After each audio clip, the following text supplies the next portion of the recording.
And guys, i-give muna tayo tubig.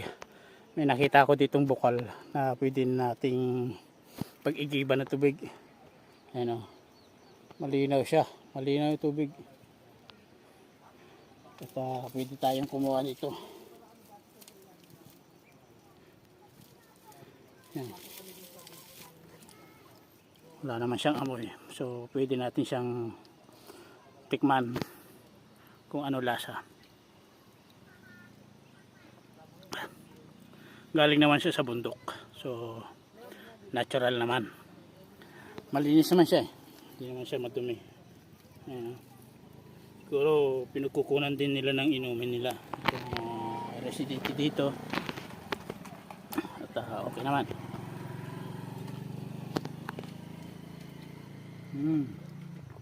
Manamis-namis. Ayos.